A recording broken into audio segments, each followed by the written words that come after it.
All righty, Jack, I've got us recording. Are you ready? Okay. Okay. All right. I'm going to start us off with something just pretty broad. Okay. What was Emmett like What was to Emmett you? like? Yeah. Well, Emmett will always seem to be have a good attitude about everything. I very rarely saw him mad or upset. Uh, he kind of liked to joke people. Uh, he was real easygoing, I would say. I don't know that he had an enemy. He was just so likable by everybody. But yeah, he was quite a person. Right. So I have been told by Jim Wright that he was a bit of a history buff. He ever go on tangents with you? Uh, Not really. We didn't really talk about history that often because there's usually enough going on around us that we didn't fall back to that. Usually enough to preoccupy, huh? Yes. Uh-huh. All right. Well, so after Vietnam and the such, Jack, not Jack, I'm super sorry. Yeah, I'm Jack. Emmett, yeah, you're Jack. Yeah. Okay. Emmett was super active, uh, doing all sorts of stuff. Was he active when you guys were going to OCS? Was he active, during Vietnam, always trying to do something? Yeah, he was in OCS. He was kind of like the leader of the platoon. That he was always had something going on. He was like I said, is had a great sense of humor. Um, I think maybe that might have gotten him in trouble a couple of times. First time, first time I met Emmett, we were in OCS together, and we were allowed to have one picture on our dresser. And at the time, I was dating my current wife. She was a flight attendant for Continental Airlines. In their uniform, she had a little red beret on her head as part of the uniform. And of course, the Rangers had black berets usually. So Emmett immediately called her Ranger Woman instead of her name. She's always been Ranger Woman from the beginning until the end. He always he always had a name for somebody. He was McAdooby, and we trying to decide what that really meant. And he told me one time he got it pretty young in his life, had something to do with the Indians, but I don't remember what it was. And my name he called me is AJ, which stood for Action Jackson, and that was because in Vietnam I was always there wherever the action was. And Jim Wright was Night Hunter. I mean, like I said, he had a name for everybody. So he was a real interesting individual. I'm sure from what I've heard from everybody else, he always had something going on, always had Yeah. something to say. Yep. Uh, so you said you met him at OCS. Yes. What were you guys doing together at OCS? Well, officers. It was officers candidate training, and we were. It's like about either a 6 or 9 month course to become officers, and Uh, so we both completed that. And then afterwards, we all went at the time to see the John Wayne movie, The Green Beret. There were about oh, 10 of us went to see that. And at that time, we all decided that's what we wanted to do, be Green Berets. And so you had to be airborne qualified. And to me, I did not want to jump out of perfectly good airplanes. Only idiots did that. But I succumbed to peer pressure. So we all ended up going to the Special Forces training. But he was probably a key motivator to me because he really, whenever he wanted you to do something, he could get you to do it sooner or later. had a bit of a silver tongue, huh? Yes, definitely. Silver tongued devil. That's the truth. Silver tongue devil. That's gonna be his new nickname. Uh, so I was told by Lee that Emmett considered that OCS training pretty something different compared to everything else. It Was it was that tough? yeah, it was pretty intense. In fact, I always said I'd rather spend another year in Vietnam than 9 months in OCS, 6 months in OCS, however long it was. OCS was pretty tough. What they were trying to do in officers candidate training is they intentionally gave you more than you could do so that you would prioritize, and knowing that when you didn't get it all done, there was hell to pay for it. And but that was just part of the deal. Nobody ever got everything done that they gave us, but it was just, if you were going to break, they wanted to break you here where you're only responsible for yourself and not for other men in a platoon or whatever. So Yeah. it was pretty rough. What kind of what kind of stuff did they have you do? Well, they had all schooling that we, obviously, we'd have rifle training, hand-to-hand combat, just learning general orders, regular stuff like that. But what was not part of it was we felt was a little overboard was like when you ate, you had only like 30 seconds to eat. You stood in a perfect formation, walking through the line, the chow line, and by the time you got to the chow line, and really you had 30 seconds before you had to finish eating or you didn't get to eat. In the mornings that we'd dress up in real starchy uniforms, khaki uniforms, and if you did anything wrong, you were 2 seconds late to formation, they had you low crawling in the wet grass. And so consequently, before you went to dinner or breakfast, you'd have to go and change your uniform again. And we would be, running to and from everywhere we went. It was always in a run. And one example that when we were training to go from junior candidates to senior candidates, that we're going to have a big ball that is going to be a nice occasion for everybody.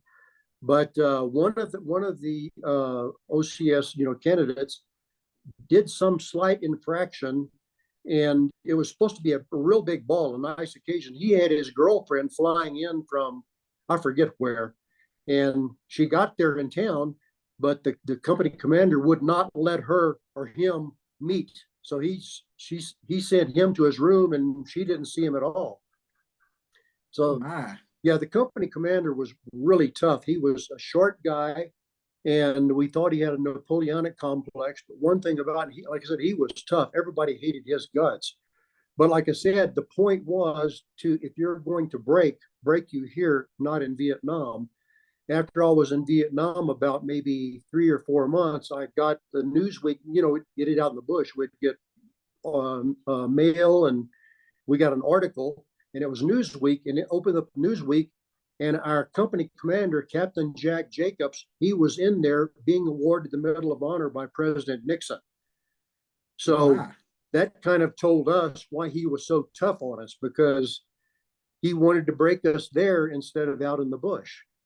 So we had a brand new respect for him after that. And did it prepare you? Did it? Oh, it definitely did. And one thing about, they tried to teach you priorities, and you got in Vietnam. That's another thing that you learn priorities. What's more important in life? Yeah. Did Emmett have a nickname for the company commander as well? Yes, his name was Night Hunter. A night hunter. Night Hunter. Okay. Yeah, something about when Jim Wright was in Vietnam in his first tour, that he was on a mission with a bunch of other guys, Rangers, I think, and to rescue some guys in the middle of the night. So became Night Hunter. Right, the scourge of the night. Gotta Yep. love him. Uh, so did you guys, for your training with the special forces, how'd that compare to OCS? What'd they have you do for that?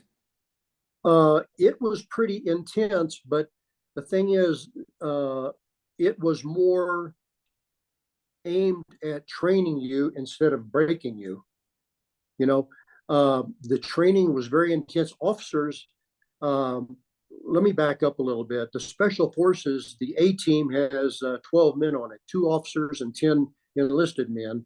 And each enlisted man is trained into 2 different professions, like engineering or small arms or explosives or languages or anything, something like that. So each enlisted man is trained into 2 things, so that effectively that a 12-man A team could split into 2 6-man teams, which would be function perfect because everybody had all the correct training. The officers had it easier because we would be trained in each one of the other we call it MOS. Each one of the, but it wasn't as intense because all we were required to do, not perform as that specialty, but be able to know the qualifications and what the capabilities of those men were. So we would train, for 2 or 3 weeks for one specific job type training, engineers or doctors, medics or whatever, where the other guys did train for 6 months or up to a year in their specific area of specialty. So it was a little easier for officers in that, but we were only required to know what their capabilities were. All right, and throughout this training, were you and Emmett in the same section throughout the entire thing? Did they have you split off every now and again? We were split off. Yeah, we were split off because my training was in 3 different areas. Each special forces group trains for a specific area of the world, particular training. Like the 5th Special Forces group is for in jungle warfare. The 10th is for mountain training, and like the 6th is for, I think, is for marine type operations, near shore. And so I trained in the 3rd, 6th, and 7th groups, and I'm not really familiar which training Emmett went into. And I got back from Vietnam, and I trained in the 10th group, which is mountain warfare. So we were trained in different areas, which is really interesting. In Vietnam, you're trained, your jungle warfare is a 5th Special Forces group, and neither one of us trained as the 5th in jungle warfare. How interesting is that? So you trained for all these specialties that you didn't get to use. Yes, but the training is still intense enough that you know how to work as a team, and you have small unit operations. I'm sure it helped you guys with adapting to whatever Yeah, environment you were yeah, in. yes.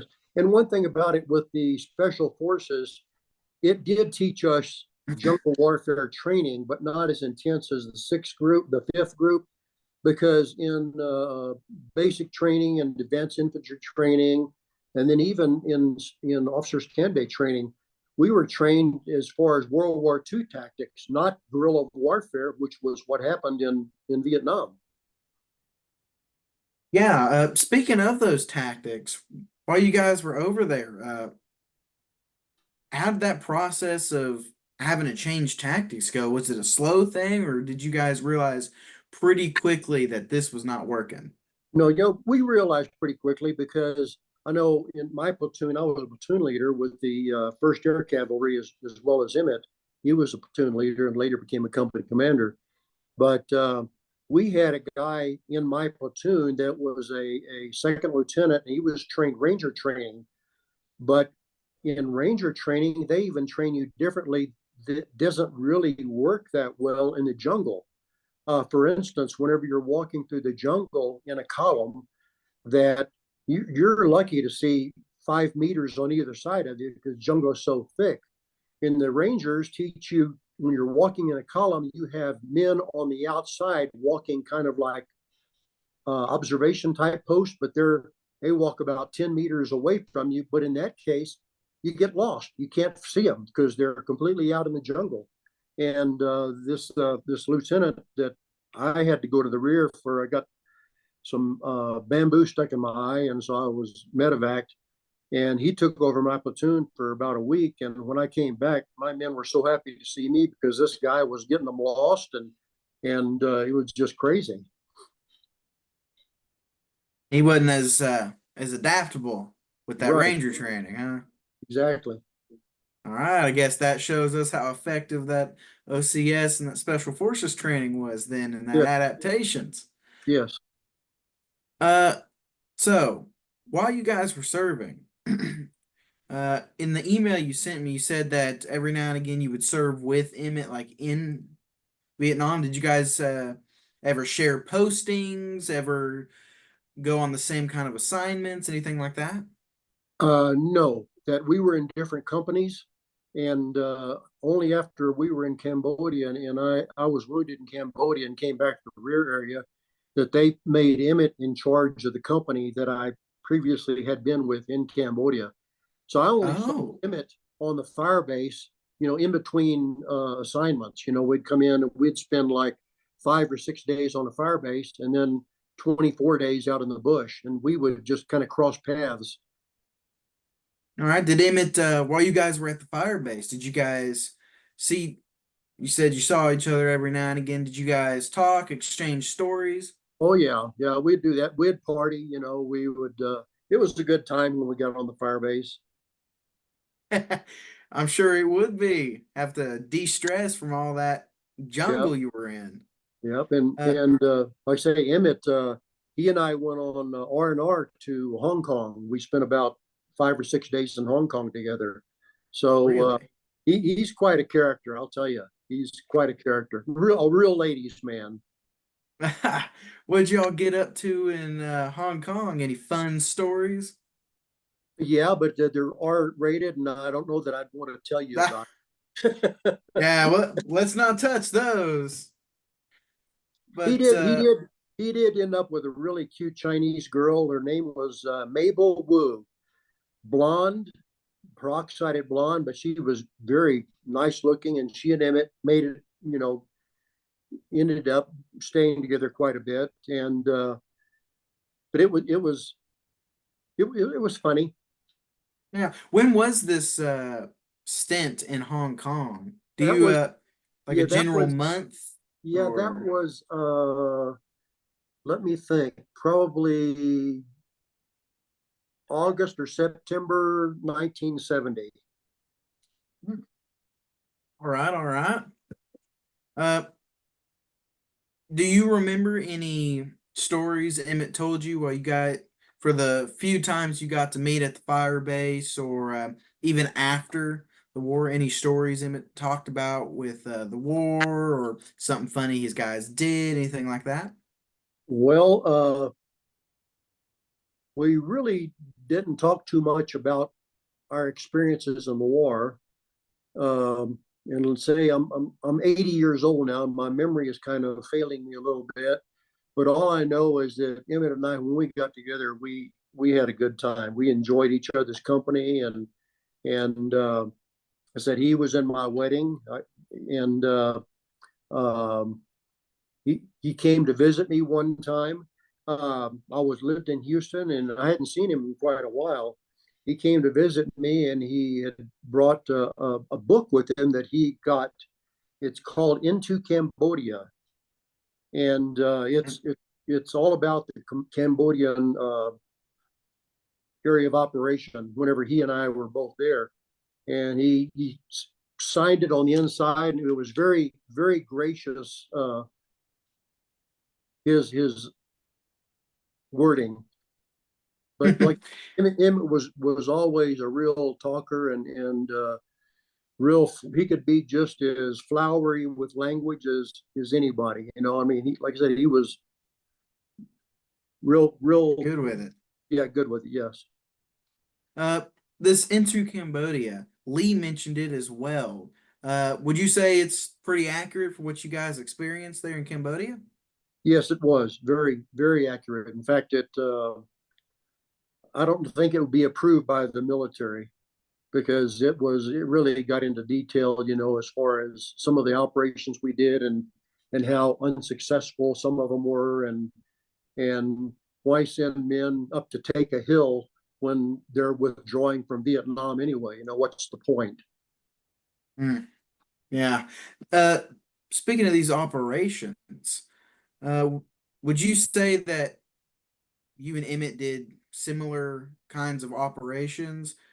I'm know that since you guys were in separate companies doing your own deal, you didn't do the exact same. Would you say you had a similar operational loadout? Yes, yeah, I think so because like the first air cab that we were in Charlie Company, and I was with what I say Charlie Company. He was the Delta Company, I think, and we were all doing the same thing. We would go out, usually company size, which is about 120 men, and be out in the jungle for 3 weeks, and then back on the fire base for 1 week, and they would fly us out in helicopters out to an area of operation that had Viet Cong or North Vietnamese activity. They'd fly us out in helicopters, drop us on the ground, and we'd be out there for about 3 weeks, and they'd resupply us out in the bush like that. And we wandered all over the jungle, and it was on normal days we might, because the jungle is so thick and moving a company, like I said, 120 men in we'd have two single files, walking kind of side by side, but about 10 meters apart. And you might go 500 meters in a day. And, it doesn't sound like, it's a little more than 5 times the length of a football field because the jungle was so thick. On really good days, it was pretty open. We could go maybe 3,000 meters. The battle war in Vietnam was so different than the war in Cambodia, because in Vietnam we'd go on have a firefight maybe once or twice a week. In Cambodia, we were having 2 or 3 firefights a day, and one of them lasted for about maybe 10 days. So, but it was completely different. Cambodia was a lot rougher because it was the NVA sanctuary, and we were fighting NVA troops there. Where in Vietnam, we were fighting in the south. It was mostly Viet Cong, very few NVA. But in Cambodia, it was a lot of NVA. It was interesting. We had some Chinese with it. A Chinese officer had been killed in one of the firefights, and he was working with the NVA. Really? Yes. Oh, that's an interesting thing to unpack there. Yep. Chinese. So did you see in these we'll call them walks through the forest there?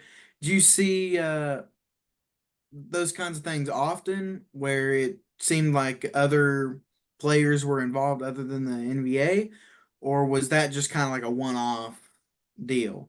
No, it was like I said, it was mostly in Cambodia. It was is NVA, just because the Ho Chi Minh Trail was right up there, and they had all the sanctuaries in Cambodia where until Nixon got into power, we were prevented from going into Cambodia, except for the special forces would get operations in there that we had heard about. That normally, I guess Emmett and I would have done that had we stayed with special forces. But when Emmett and I both got into Vietnam, that the First Air Cavalry had lost a lot of lieutenants, platoon leaders, and things like that, and so they more or less stationed. We were special forces qualified, but they would assign us to work with the First Air Cavalry, just because of our experience and training. Just because we were high. They needed you. Trained. Yeah. All right. These missions they sent you on, were they more like a search and destroy? Were they just kind of like a go out see what you can find, or did you have specific like goals you had to meet along the way, mission points? Yep, it was both. Some were search and destroy. Sometimes they would usually send us out to an area where they'd had reported activity, and it might be around a village. In that case, we had to be extremely cautious, because that was when Lieutenant Cowley had that big problem, that they massacred all of those the Montagnard villagers, and so it was really touch and go when we were operating around villages, which we hated doing that. But mostly, what we would do, we'd be put out in an area where there's a lot of activity, and we would set up ambushes at nighttime that would around trails where there was a lot of activity. You could tell by the trail how well used it was. And we had set up ambushes on those trails. And I would say very rarely would we directly encounter an NVA. It was usually at nighttime on the trails or around villages. So you'd say very chaotic kind of fights there? It could be, definitely could be chaotic because, and one thing about it, the NVA carried AK-47s and the Americans carried the M16s, and the sound of both of the weapons are so different. But when I got we went into Cambodia, I ended up with an AK-47, and I carried it the rest of my tour because it's quite frankly a better weapon than the M16. Now, how'd you end up with the AK-47 versus the standard issue M16 that they would give out? Well, like I said, I was an officer, and the men in my platoon didn't like it initially because it sounds so different in a firefight that you can hear it's a crack, crack, crack, crack versus the M16. The M16, the difference is the M16 fires faster, but it don't, at the time we only had a 20 round clip. The AK had a 30 clip. It's about maybe 6 inches shorter than the M16, so it's easier to navigate through the jungle on your shoulder because it had a shoulder strap you'd put on your shoulder, and your hand, you could reach out in front of the AK and move vines and stuff in front of you, whereas the M16 was too long, you couldn't do that. Like I say, the AK had a larger round. It was a 7.62 round versus the 5.56 of the M16, and AK would hit bamboo and just tear through it. M16 would hit bamboo and just glance all over the place. Now, in the deltas where it was more open, the M16 was very good because you could shoot forever, and that. But the AK was not as quite as good in the deltas. It just did quite a lot of damage in the jungles. So I carried the AK. All right. What kind of duties did you perform as an officer? Because I'm assuming you and Emmett would have similar kind of expectations and kind of how you performed out there. Yeah, initially when I first went over there as an officer, I was a platoon leader, and I had like 28 to 30 men under my charge. And on occasion, most of the time, we would be company size where we would be moving with 120 other guys. On occasions, though, that I was set out to operate on my own, just my 25 or 30 men, whatever. They had sent us out. And on one occasion that our firebase, which is called Firebase Buttons, we were constantly receiving incoming, what do you call it, mortar rounds onto the firebase. And so they sent my platoon out to this where they thought the mortars were set up, and we operated it up but one area for about a month, just 1,000 square meters, just moving back and forth just constantly and looking for this mortar. We finally ended up finding it because one night we were out there, and the mortar round, it has a specific sound like a thump, thump. And we were sitting out in the jungle, and you heard just thump and another thump.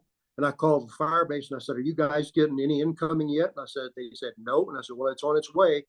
Sure enough, that mortar started falling all inside of the fire base, and we shot an azimuth to where we could hear the mortar rounds, and the artillery on the fire base took that azimuth and worked it backwards, and so they could detect where the mortars were stationed and started shooting artillery out into that area, which is almost directly over our head. The mortar rounds sounded like 30 meters above us because it made it sound like a freight train flying overhead and just hitting where the mortar rounds were.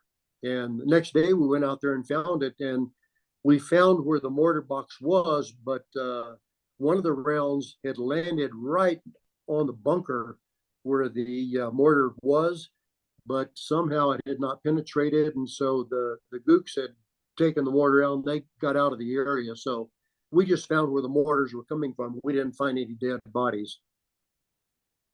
They got away, huh? Yeah, Did they keep being a problem, or did they decide to move on? they moved on, because Hmm. they had, yeah, just because having someone out in the bush like that and you could pinpoint their location almost. And so it became more difficult for them. Hmm.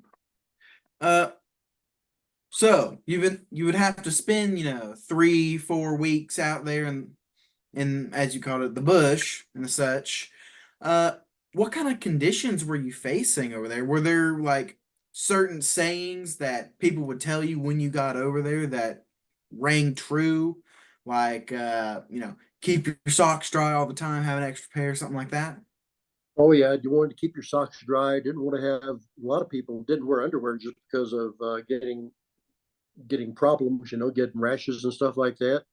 But um, we tried to keep people from smoking because out there because you could smell smoke a long way away like that. At nighttime, everybody was a lot more quiet. Um, you always every time we would set up our night defensive position, we would set up in a company size that'd be in a circular area, and each platoon would have 1/4 of the circle, and we would set um, bunkers, not bunkers. We'd have foxholes. I'd have like 3 or 4 foxholes for my quarter, and everybody else would have 3 or 4 foxholes, and we'd have big enough for 3 or 4 men to get in the event there was some kind of activity at nighttime while we were trying to sleep. But you really didn't sleep. You just kind of dozed, I guess. Yeah, just but That you kind of resting sleep. yeah, but you still got rest. It was but we would have at nighttime, we would set up our night defensive position. And then about maybe 10 or 15 meters out in front of us, we would have what was called listening posts. We'd have guys, 2 or 3 guys would be sitting out there all night, just as an early warning. They'd hear something, and out in front of them, another 20 or 30 meters, we'd set claymore mines out. And in front of the claymore mines were tripwires. And the standard operational procedure was if a tripwire went off in the night, you would blow the claymore mine closest to it. And then the guys that were out there in the listening post, they would get back to the main body so that in the event of any activity, then they would be out of harm's range, just so we had everything was pretty well set up that it was too thick in the jungle to walk side by side. It was always in a column, and you walked about maybe between 5 and 10 meters apart because it was so thick you couldn't see over there, and you'd get lost. Um, um, I mean, there are standard operational procedures at nighttime when would set up for the night. We'd always send a patrol out around the area just to make sure that we weren't set up really too close to any kind of Viet Cong or NVA activity. Usually at nighttime, we would set up 100 meters or more from a trail so that we could set an ambush out on that trail. We had mosquito nets that because everybody, a lot of the guys were getting malaria, and they would choose to get malaria, so they'd go to the rear area and not be out in the jungle.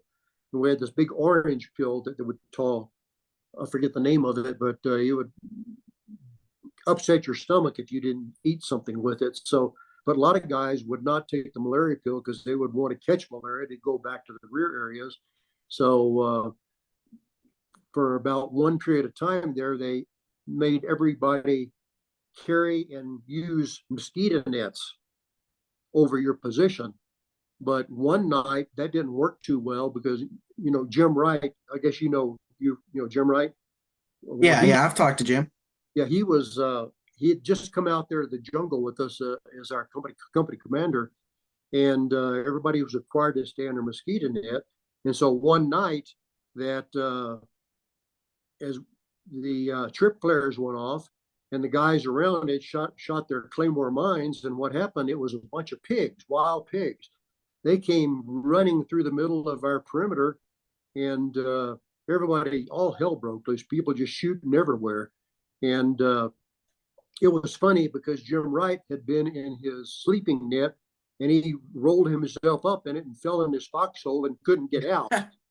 And so from that point on, he said, okay, sleeping nets are not a requirement. You can use them if you want, or you don't have to. So that was kind Had to of, learn the hard way about yeah, that, yeah. huh? uh, for these conditions, what would you say were the most dangerous thing you guys faced? Was it the jungle itself, or was it things that the NVA would set up, like traps and ambushes and such? Yeah, it wasn't the jungle itself because it was kind of, I'd say, you started feeling very comfortable in the jungle because you'd hear sounds, and at nighttime you'd hear it just the insects. And what was always you would raise a red flag if you didn't hear the insects, because that meant something was out there. And early on in the war, that there were tigers would come out, and they would associate gunfire with wounds and dead people, so they'd come and drag off dead bodies. And Hmm. by the time we got there, though, that tigers have been pretty well decimated. We did have one tiger one time just kind of walked around the outside of our perimeter because we saw the tiger tracks. There were bears out there. There were poisonous snakes. Uh, I think the worst thing though was just like the mosquitoes, and they had termites. These big giant termites. I mean, Hmm. they would eat through anything. You know, your poncho liner, and then the ants. These army ants would be all over the place, and they were pretty bad. But uh, the jungle, I never really felt uncomfortable. In fact, I felt more comfortable in the jungle than I did on the firebase. Um, if you maintained all of the proper protocol, you could be pretty safe. It's only when you screwed up is whenever you really got, on rare occasions, that you were doing the proper protocol and getting into trouble. I mean, there's always, the odd thing that happened, Yeah. but there were a few people got killed by accident, which the people were not following protocol, and so they ended up for the worst, Hmm. but no, I say, and one thing you never did is walk on trails. We avoided trails like the plague because that's where the gooks had set up their ambushes, and we set up our ambushes too. So we always walked through the jungle, and very rarely did we ever encounter anybody while we were walking through the jungle. You just had to maintain some degree of, not, be as quiet as you can, but still you can imagine 120 guys with rucksacks and weapons, and be clanging stuff every once in a while. But you tried to move as stealthily as possible. So, and again, you're real cautious around villages, um, villages and trails. We tried to avoid. For villages, was it because of the chance of hurting villagers, or was it because of the chance of that it could just be a NVA hotbed?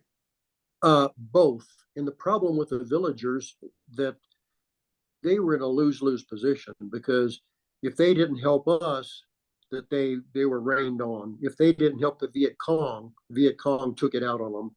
So they were in the crossfire. So you really felt sorry for them just because of they were in a lose-lose position. So Yeah. we tried to avoid villages. We'd go around them um, whenever possible, but you kind of felt sorry for them. Hmm. Uh, so I've got here that Emmett was in Vietnam for about a year. Yes. Uh, was that your same stint, or did you get out sooner? Did you get No, out later? it was all a year. Everybody was there a year. And since we both got out of special forces training about the same time, we both ended up over there about the same time. I probably wasn't on the fire base maybe a week, and I ran into Emmett, after I first got in there. Mm-hmm. All right. Uh, when you guys when you left, how did what was your reaction to how people treated you? How did people treat you when you came back? Me, I was extremely fortunate because I lived in San Antonio. San Antonio was an army base. I mean, there's like five bases, Air Force and Army bases, and they really respected the military in San Antonio. So I never did undergo any of the treatment that you hear about a lot of Vietnam veterans.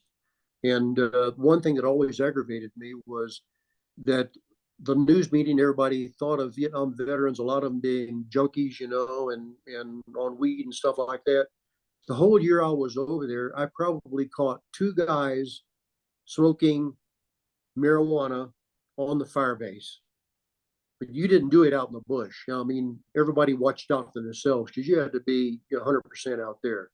So I think that's like anything in the media that they play up the negative aspects of anything.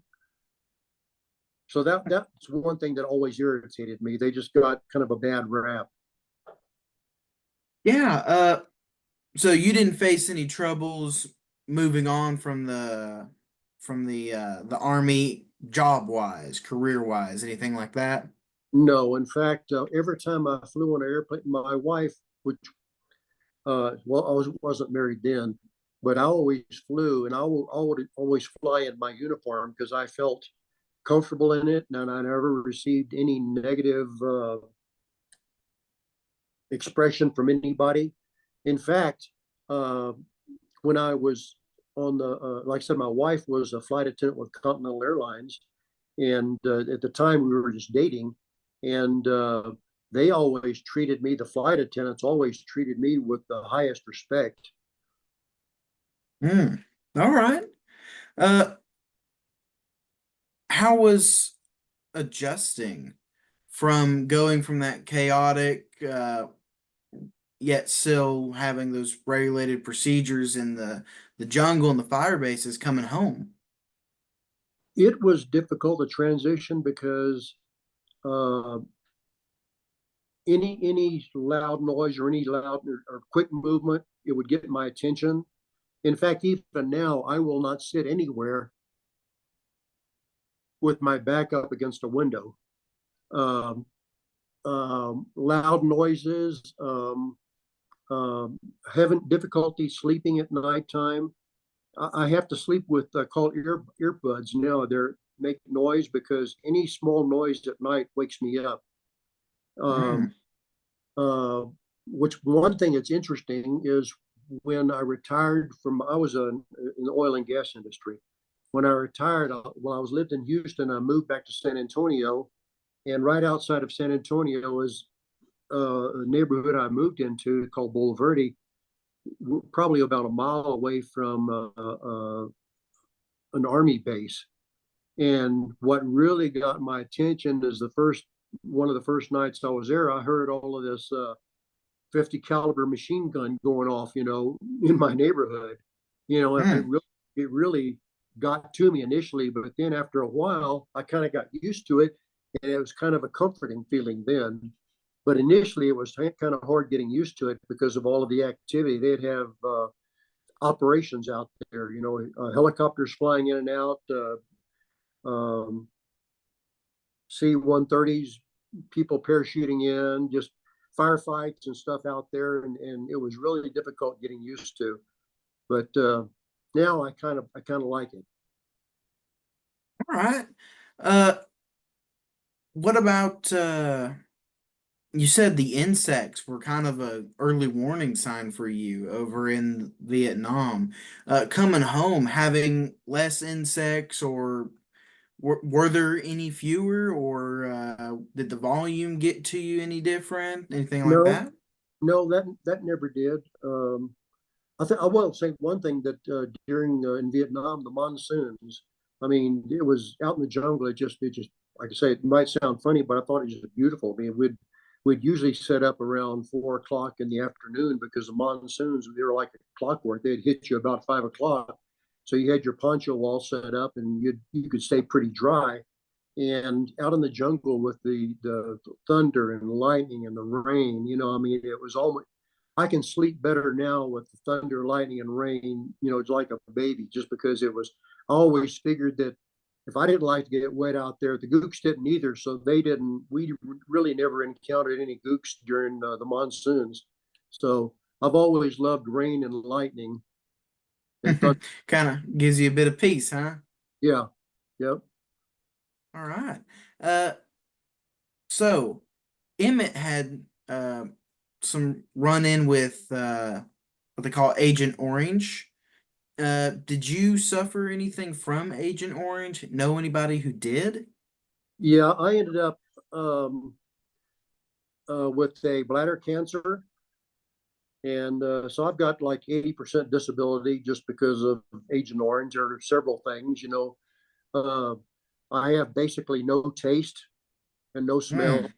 Yeah, I can't taste much of anything unless it's extremely sweet or extremely salty or really spicy. So my wife has a hard time cooking for me because I just don't taste anything. And my smell, I really can't smell anything. In fact, my daughter-in-law always would let me change the diapers on the baby because I couldn't smell the poop. Yeah, so but Guess that's one benefit. yeah. So yeah, I think it's probably affected most everybody, just because of they used Agent Orange at the time. They didn't realize it. It was just as defoliant around the fire bases, and so we just got into it. Yeah, so you would say it was a bit unavoidable. Yeah, because they like we didn't realize, nobody knew it was dangerous to the human beings at the time, but they would try to clear the forest around fire bases, and that's mostly where they applied it. But one thing of interest, I after I got out of the military and I was working with oil and gas, I had the opportunity to go back to North Vietnam and South Vietnam, both of them. And in North Vietnam, especially, I went to a war museum, and it showed the effects of Agent Orange on the Vietnamese. And I mean, it was a lot worse on them than us, I think. I'm not really sure, but I mean, it was pretty bad what it did to them. Mm. Uh, so you said they used it to clear out the It jungle was a, around the fire bases? yeah, it was a defoliant. Agent Orange was really a defoliant. Mm. Okay. Hmm. And after things about Agent Orange came out, the effects of it and the such, did anybody ever reach out to you about it? Did it catch your eye when you were seeing it first come into light? Not really, because it doesn't hit you initially. It's like I said, I've been out of Vietnam for 52 or 3 years, and it's only been the last 5 years that I started coming up with the symptoms. And so I really didn't think any. I thought I was extremely fortunate because I knew that they had sprayed Agent Orange all around us, but I didn't think I was affected by it. But now I think almost all of my friends had been somehow, if they were out in the bush, they got Agent Orange and some kind of illness effect, associated with it. My problem with thyroid, I got a problem with my thyroid, my smelling, my taste, um, and then the bladder cancer. So Did you ever, with Emmett, did you hear anything about how he was affected by Agent Orange? no, never did. He never complained or never said anything. Didn't talk about it. All Yeah. right.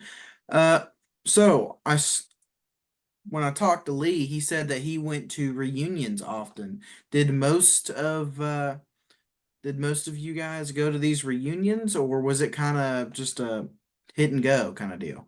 I would say it's probably a select group, that we'd have them every year, and I didn't really realize they were having it until about maybe 10 years ago. And we have ours mostly in Washington D.C.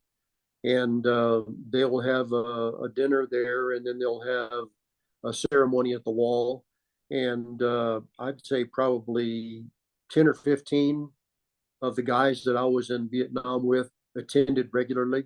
Jim Wright is the one that mostly organized it, and he's been really great. He has kept us all informed as to activities, Agent Orange, officers candidate, OCS type meetings, all kinds of association reunions.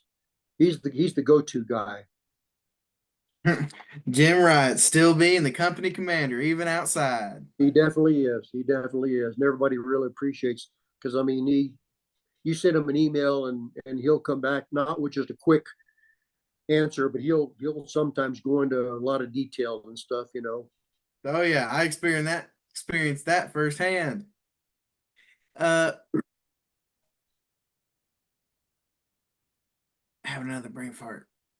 What was I going to say? Yes, that's it.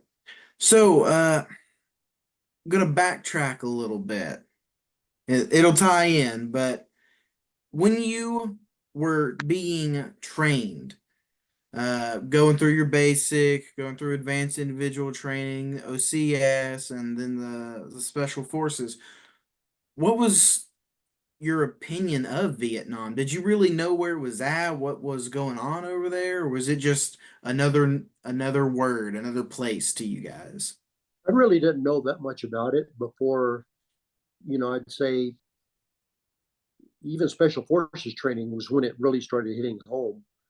Um, because the warfare training and basic training in AIT, it was World War II training. It wasn't geared toward um, guerrilla warfare, which is all we really had over there. So it was kind of like the movie Welcome to Vietnam, or Good Morning Vietnam. You woke up and we were there. It's kind of like a funny experience. I won't say it's funny.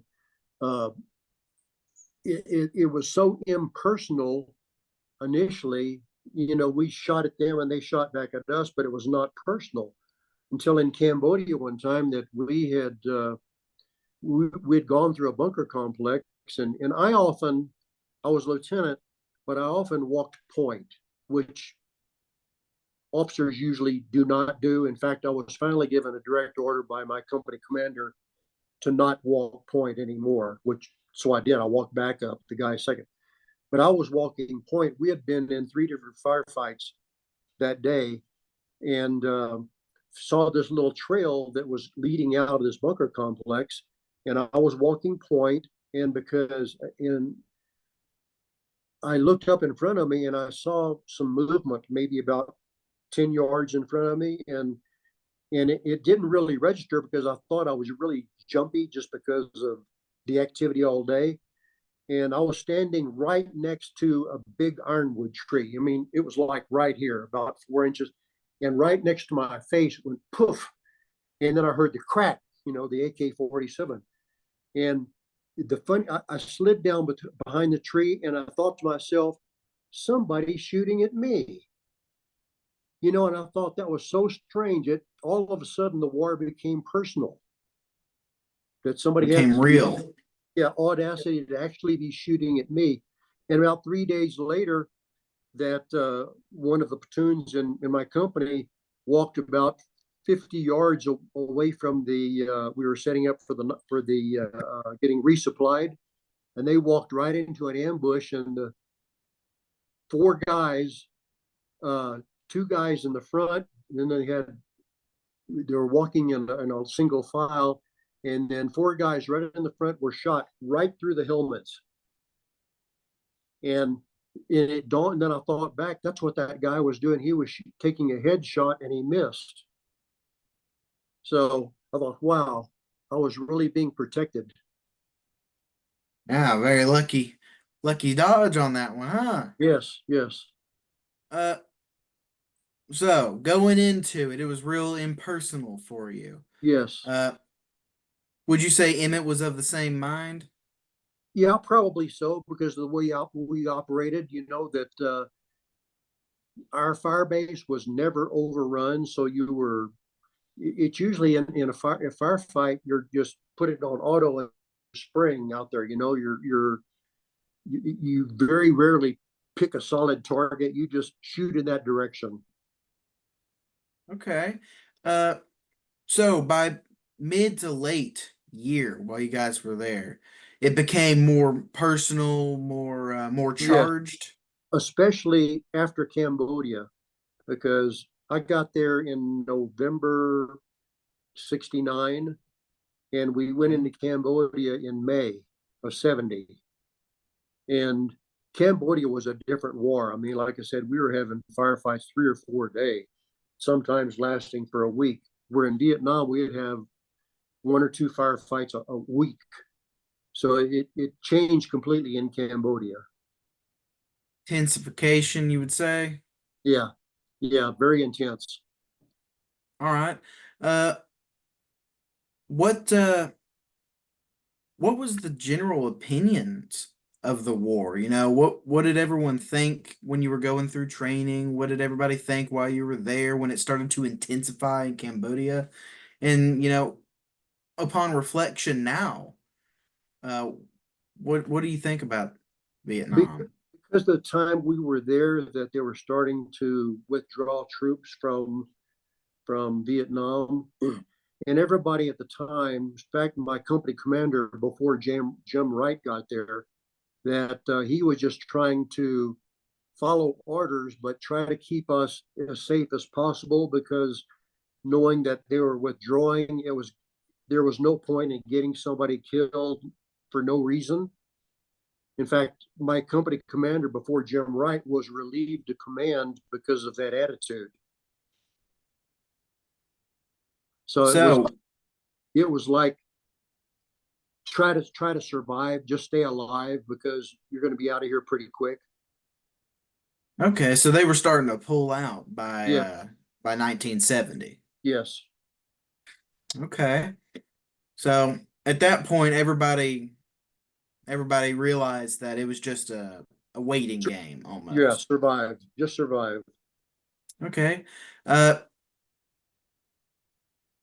and when you were coming back and you saw all the hate for the war and the such coming out through media, of course it was embellished, but did that seem too much to what you experienced? Did it resonate with some of with you or anybody that you had served with? Did you hear anybody talk about it?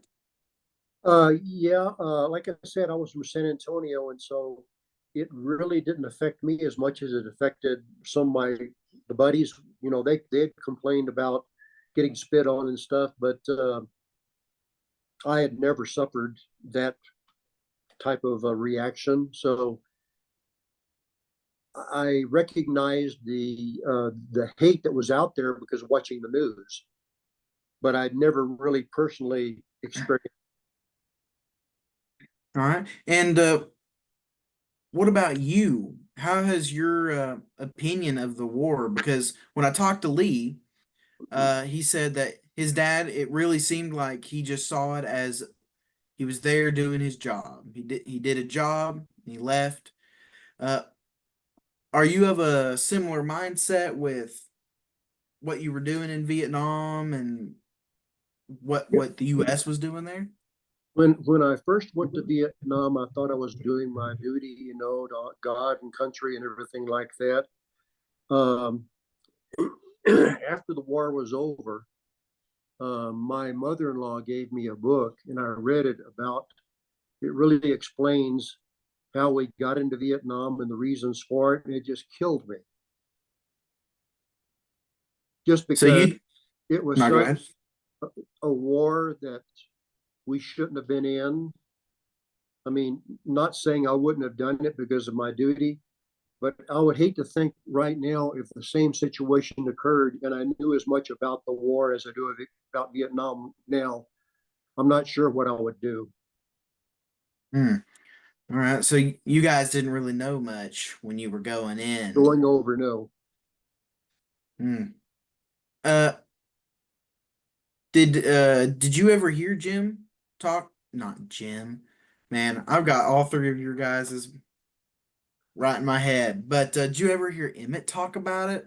Talk about his opinion of it? Did it seem like he thought of it just as a job? Did he? Was he not okay with the U.S. going and doing what it did? That kind of deal.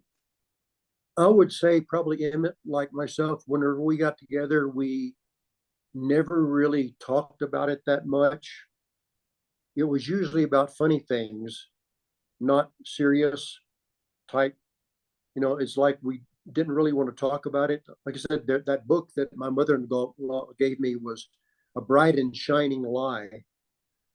And I mean, that book just killed me. I Hmm. thought, was it really worth it? Which Hmm. I don't think so. All right. Uh, I've mostly gone through most of those questions that I had for you, my friend. But do you have any funny stories to tell about Emmett? While you guys were going through training, did he dunk somebody in the bathroom toilets? Did he shoot off a firework or something? Or during the war when you guys were goofing around at the fire base, or even after the war? Um, like I said, Emmett, he was just a real easygoing kind of a person, and I really can't specifically point to any particular real funny story about him. The funniest thing is when we were in Hong Kong. Did you guys ever play any pranks on him or anything? I mean, a guy who's friends with everybody's got to be the attention there. I can't say really, I mean, everybody just really liked Emmett. He was a real likable guy, and he was funny, and he could be a very good friend. Um, no, I really can't say anything like that. Absolutely. That is perfectly fine.